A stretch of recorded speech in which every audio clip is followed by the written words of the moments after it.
My name's Margo Neale. I'm the head of the Centre for Indigenous Knowledges at the National Museum of Australia, Senior Indigenous Curator and Advisor. I represent the stories of my people, of the First Peoples of Australia, and we do that in multiple ways, either through exhibitions or publications or works of art or performances. But what's changed mostly over the last 20 years is that I, at least, have got into a situation where any work I do with any other Indigenous people, I form what's called a curatorium. So I'm the lead curator, potentially, and all the others are not Indigenous advisors or Indigenous reference group.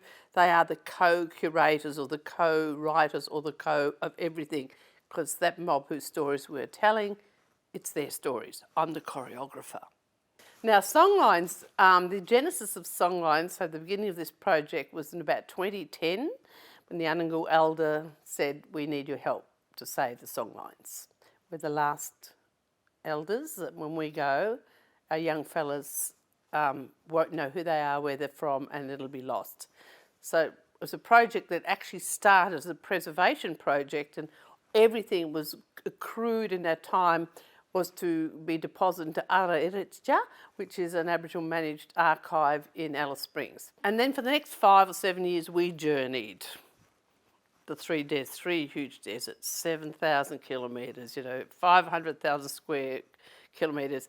And then by 2017, it opened and it went gangbusters for a whole range of reasons. It touched on all the deep truths of the universal experience as showcased through this particular Seven Sisters.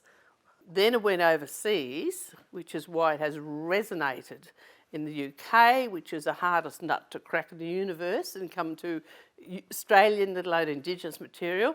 Then it went to Berlin at the Humboldt Forum, where it's similarly performing, and next it goes to Paris, and we'll conquer North America and then Asia. So I think these songlines will never end.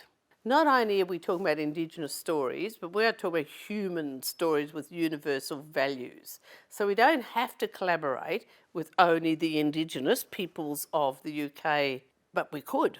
And I would form a same as sort of a co-curatorial, co-design, co-authorship, and the stories may be absolutely amazing, and it doesn't matter what the case studies are, they'll be universal stories of deep truths about our planet.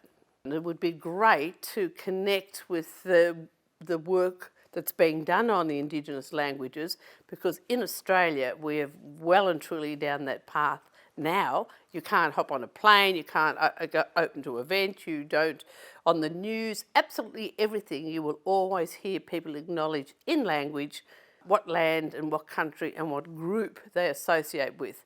Now, I don't know how far down the path they are in Scotland, but I'm sure there's some lessons to be learnt both sides, and it would make for a fabulous exhibition, as was spoken today, about the vernacular being the first languages of the first people.